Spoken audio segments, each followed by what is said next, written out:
Hi, and welcome to English-Fabule. Are you learning English? Great. Let's learn English with a very interesting story. Don't forget to subscribe, like, and comment. Let's get started. World War II, finished in 1945. People around the world were very happy. They hoped for a new time of freedom and peace. The atomic bomb ended the war. Some people believed this powerful weapon would stop all future wars. But soon, new problems began. The Western Allies, like America, Britain, and France, felt uneasy with the Soviet Union. Before, they worked together against Germany. Now, with no common enemy, old fears grew again between the capitalist West and the communist East. The Western countries remembered Soviet leader Joseph Stalin. Before World War II, he had worked with Germany. They worried he would not leave the Eastern European countries his army had freed. Stalin, on the other hand, feared the Western Allies wanted to weaken the Soviet Union. He thought they might attack, like Germany had. Both sides had suffered big surprise attacks in the war. They wanted to prevent this from happening again. They prepared their armies, but they did not fight directly. This was called the Cold War. A Cold War means countries are enemies but do not have open battles. They use threats, spread their ideas, and sometimes fight through other nations. This Cold War was very special and dangerous. New weapons like jet planes, rockets, and nuclear bombs meant that any fight could harm the entire world. It was a time when the world was close to a huge, terrible war. Two sides, one world. The Cold War officially started soon after the Potsdam Conference. Here, the United States, Britain, and the Soviet Union discussed the future of Germany and Europe after the war. The Soviet Union quickly took control of many Eastern European countries, such as Poland, Hungary, and East Germany. These nations became part of its Eastern Bloc, with new governments loyal to Moscow. These countries often had little freedom to act on their own. On March 3, 1946, Britain's former Prime Minister Winston Churchill spoke important words. He said, "An iron curtain has descended across the continent." This phrase described the clear division between Soviet-controlled Eastern Europe and the Western democracies. Germany itself was divided into 4 areas by the victorious powers. Its capital, Berlin, was also split, but it lay deep inside the Soviet zone.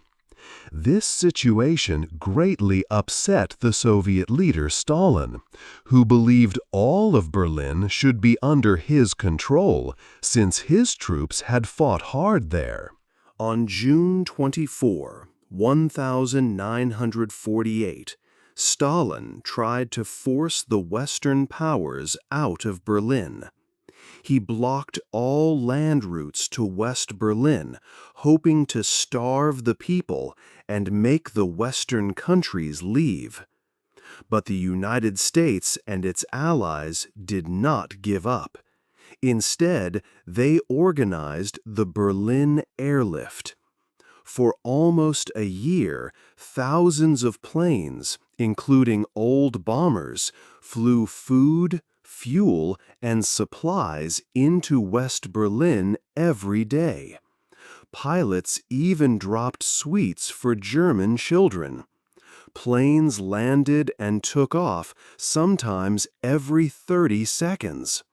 Stalin's blockade failed, and he reopened the roads on May 12, 1949.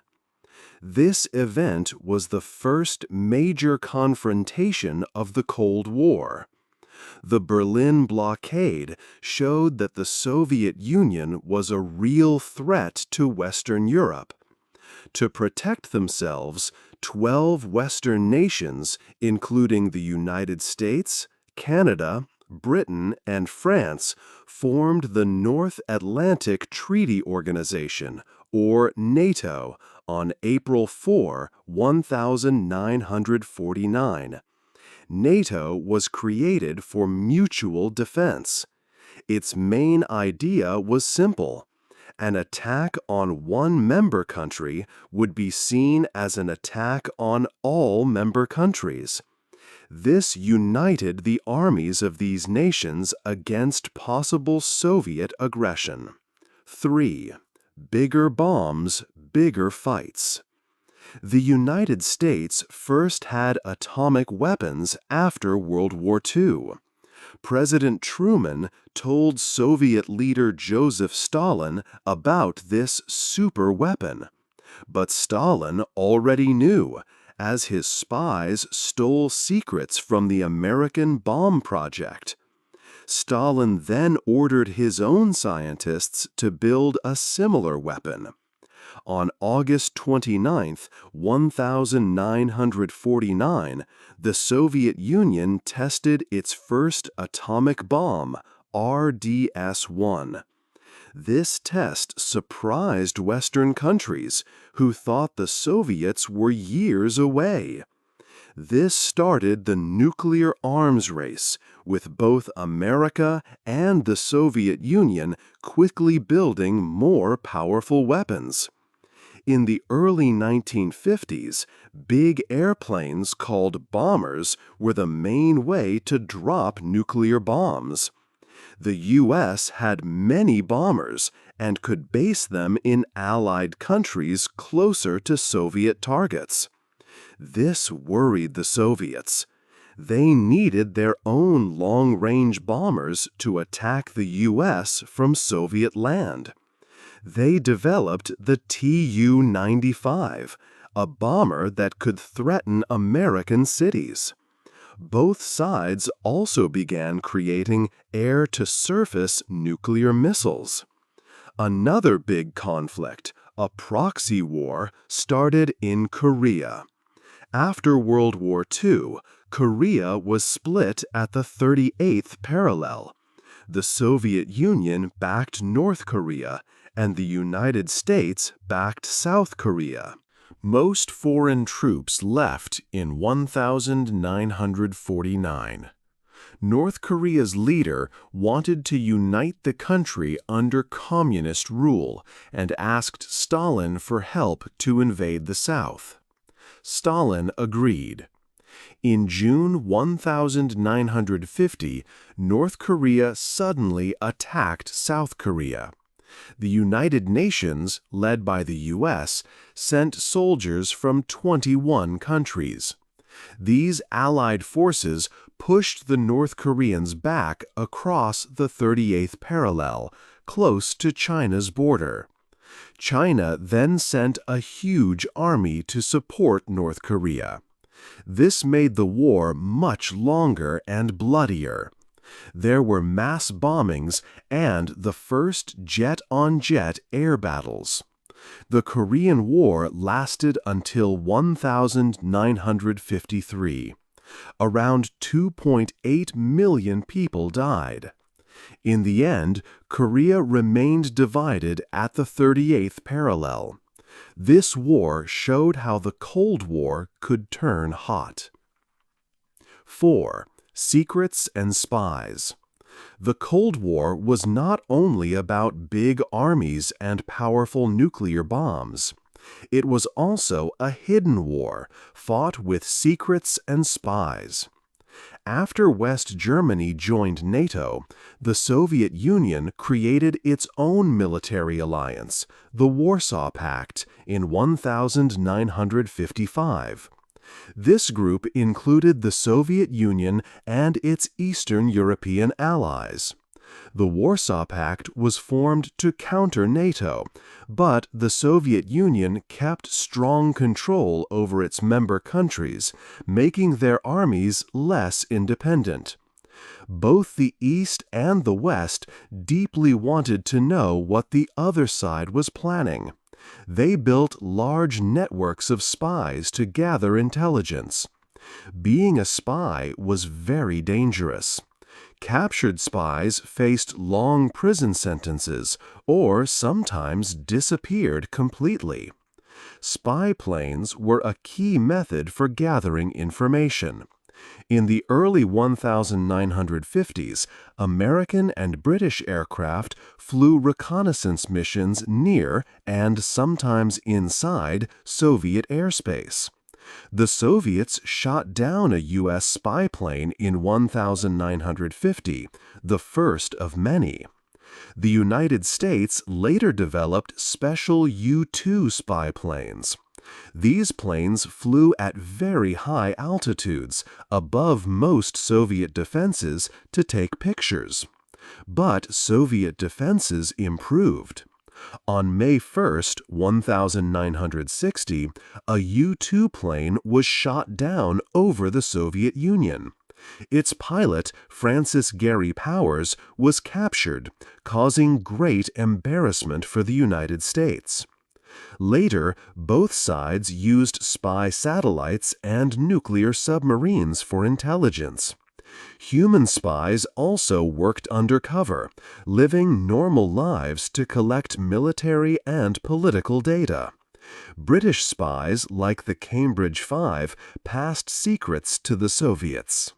In America, Julius and Ethel Rosenberg were executed in 1950 for spying for the Soviets. The year 1956 was very difficult. In Cuba, communist rebels fought against the pro-American government. Fidel Castro was a leader of these rebels, and he came to power 2 years later, a victory celebrated by Moscow. Meanwhile, in Hungary, people rose up against their Soviet-controlled government. Soviet troops were sent into Budapest to stop the uprising. Many people died, and hundreds of thousands became refugees. Also in 1956, the Suez Crisis began. British and French forces attacked the Suez Canal after Egypt's president took control. U.S. President Dwight D. Eisenhower was angry because he was not told. He threatened to cut off financial support to Britain and France if they did not leave. Britain and France had to pull back, feeling embarrassed. This event showed that Britain was no longer a major global power. France was also upset with the American response, which strained its relationship with NATO. These serious events highlighted the constant tension and dangers of the Cold War. 5. Close to a big war. The 1950s saw important changes in how a war could be fought. Both sides worked to build faster and better ways to deliver nuclear bombs. Rockets became very important, especially for the Soviet Union. In 1953, the Soviets began to build a large rocket called the R-7. This rocket was made to carry a hydrogen bomb for thousands of miles, moving 20 times faster than the speed of sound. After one failed try, a test in August 1957 was successful. 2 months later, the same rocket launched Sputnik, the world's first satellite, into space. This showed how advanced Soviet technology was and gave them more power in talks. By 1959, the R-7 was ready. It meant the Soviets could threaten American bomber bases just minutes after a war began. The United States also had its own missile system, the Atlas. Both countries now had intercontinental ballistic missiles, or ICBMs. These missiles began to take the place of bombers as the main way to deliver nuclear weapons. However, missile bases on land were easy to hit. Nuclear submarines offered a better solution, staying hidden underwater for weeks with many nuclear missiles. This made them very hard to find. As more ICBMs were made, the danger in the world grew. Neither the United States nor the Soviet Union could attack the other without getting a lot of damage back.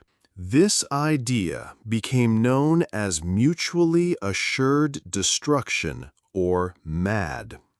It meant that if one side used nuclear weapons, the other would use them too, leading to the destruction of both. The 1960s began with new events. In April 1961, the Soviet Union sent the first man into space. Soon after, the U.S. sent its first astronaut.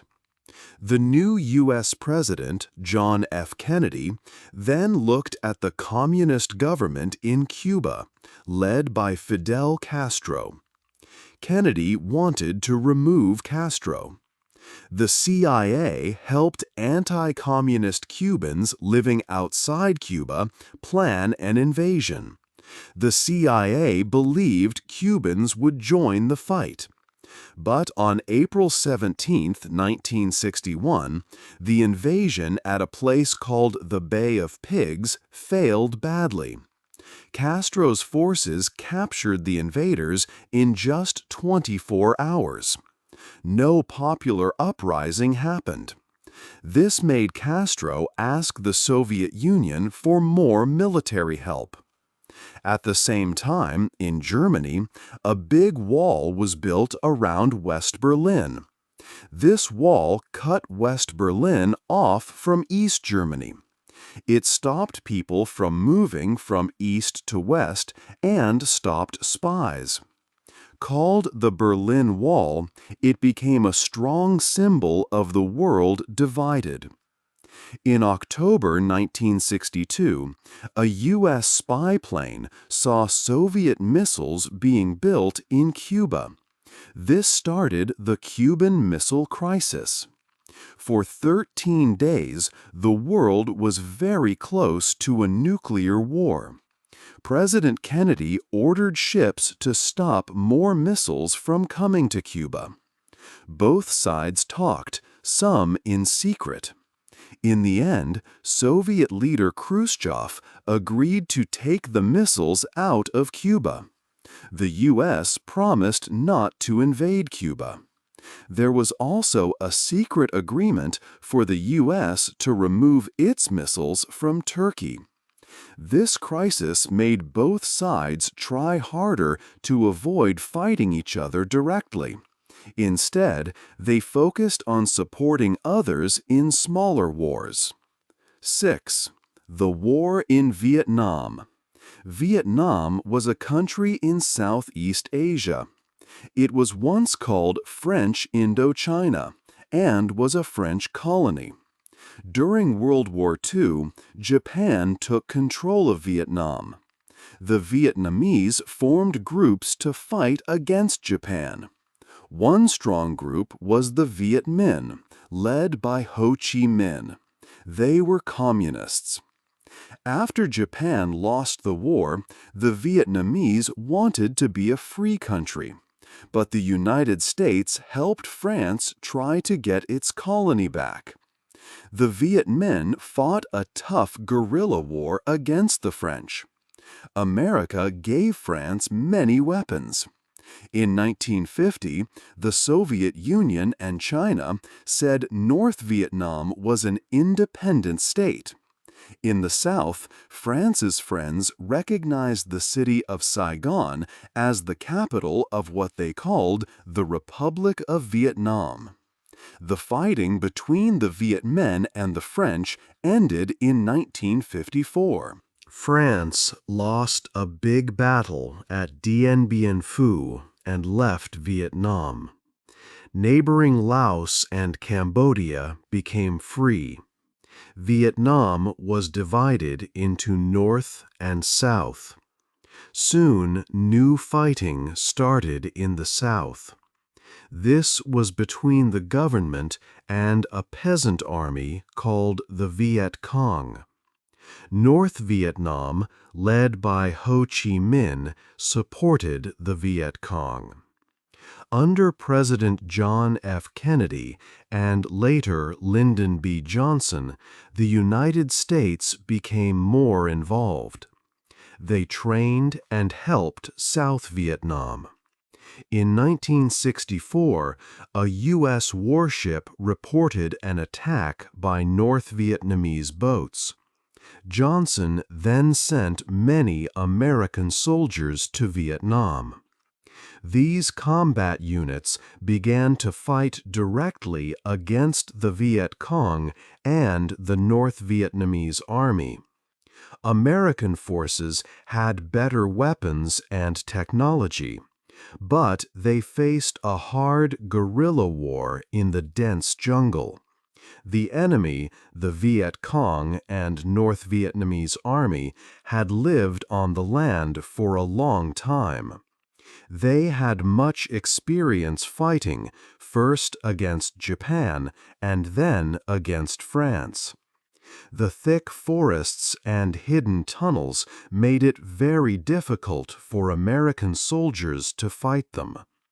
The U.S. Air Force launched a big bombing campaign called Rolling Thunder against North Vietnam. However, Johnson placed strict rules on these missions. He wanted to avoid hitting Soviet advisors in North Vietnam, fearing a crisis like the Cuban Missile Crisis. These rules limited what U.S. air power could achieve and cost many American lives. Back home in the United States, more and more people did not support the war. Morale among American soldiers was low, especially for young conscripts. Drug use and alcohol problems grew common. Some soldiers committed terrible acts against civilians. Many Americans believed the war could not be won. In 1968, Richard Nixon became president. He promised to end the war. He stopped sending conscripts and began training South Vietnamese soldiers to take over the fighting. This was called Vietnamization. In 1972, President Nixon made a surprising visit to China. This was historic, because China supported North Vietnam and the U.S. was still fighting there. Nixon used the bad relationship between China and the Soviet Union to his advantage. This visit helped improve long-term relations between the U.S. and China. It also helped weaken the communist bloc. Soon after, the U.S. and the Soviet Union signed a treaty to limit nuclear weapons. Nixon then allowed stronger air attacks on North Vietnam. This led to a ceasefire agreement in Paris in 1973. American forces started to leave Vietnam. 7. New leaders, new problems. The war in Vietnam finally ended. American forces had left, but the fighting continued. In 1974, North Vietnam attacked South Vietnam again. On April 30, 1975, the capital city of Saigon fell to the north. It was then renamed Ho Chi Minh City, marking the end of the conflict and a big change for Vietnam. During the 1970s, the Soviet Union started to have more problems at home. Many people wanted things from the West, like music, films, and clothes. This showed a growing unrest as people liked Western culture more. In November 1975, a small mutiny happened on a Soviet Navy ship. The crew wanted changes, but the mutiny failed. In July 1975, a moment of peace happened in space. American astronauts and Soviet cosmonauts met and shook hands. But this friendly act did not stop the larger conflict between the two superpowers. Both still wanted to be the most powerful nation in the world. The Soviet Union made a big decision on Christmas Day, 1979. They invaded Afghanistan. For years, the Soviets had tried to make Afghanistan more like their own country, changing its traditional ways. But many Afghans, known as mujahideen, fought against this. The United States gave weapons and training to the mujahideen. Soviet soldiers in Afghanistan faced very difficult fighting and had low morale, much like American soldiers had in Vietnam. Western leaders, including U.S. President Jimmy Carter and British Prime Minister Margaret Thatcher, were very angry about the invasion. They showed their protest by boycotting the 1980 Olympic Games in Moscow. In 1981, Ronald Reagan became the President of the United States. He was very strong against communism. President Reagan and British Prime Minister Margaret Thatcher worked together. They showed a united front against the Soviet Union, which made tensions rise again in the Cold War. Reagan increased America's military spending and supported groups around the world fighting against communist rule. He often spoke strongly about the Soviet Union, calling it an evil empire. President Reagan then announced a new plan called the Strategic Defense Initiative. People quickly called it the Star Wars program. The idea was to build a system, possibly with satellites and lasers, to shoot down Soviet missiles in space before they could reach America. The Soviet Union saw this plan as a major threat. If it worked, the U.S. could attack them without fear of a counterattack, which would end the idea of mutually assured destruction. Both countries spent a lot of money on developing such defense systems. This Star Wars program made the Cold War even more dangerous and tense. 8. The Cold War ends. In 1986, a big accident happened at the Chernobyl nuclear power plant in Ukraine. This event showed the world some of the problems within the Soviet Union. It was hard for the Soviets to hide the disaster, and it made people ask many questions about nuclear safety. Soon after, Soviet leader Mikhail Gorbachev introduced new ideas. One was glasnost, which meant openness. People could now speak more freely and criticize the government. This was a big change and led to calls for Soviet troops to come home from Afghanistan. Some parts of the Soviet Union also began asking for independence. Gorbachev's reforms brought changes to other communist countries too.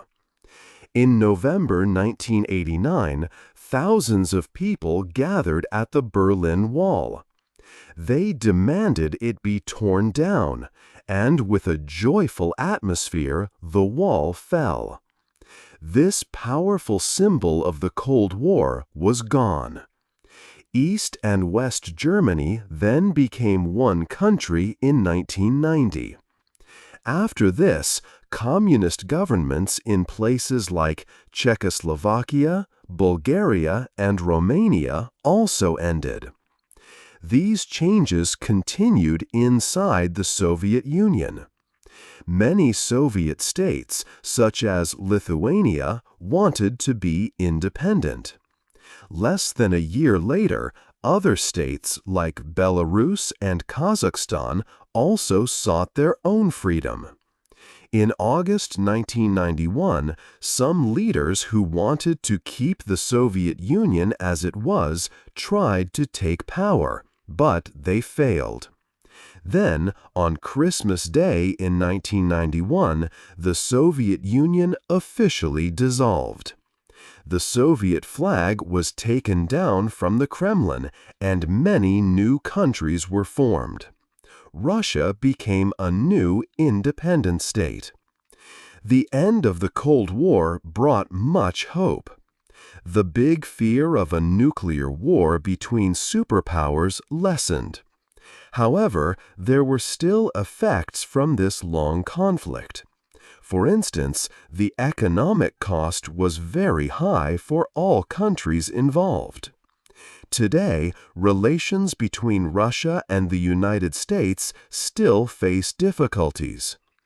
During the presidency of Donald Trump, the U.S. Pentagon discussed how to respond to possible nuclear actions, showing that concerns about nuclear weapons did not completely disappear. The Cold War may have ended, but its history of distrust continues to affect the world. What do you think was the most important reason the Cold War ended? Hey there! Just a second before you go. If you learned something new today, please give this video a like, write your thoughts in the comments, and subscribe to the channel. It only takes a second, and it really, really helps to create even better English videos for you. Your support means the world. Thank you.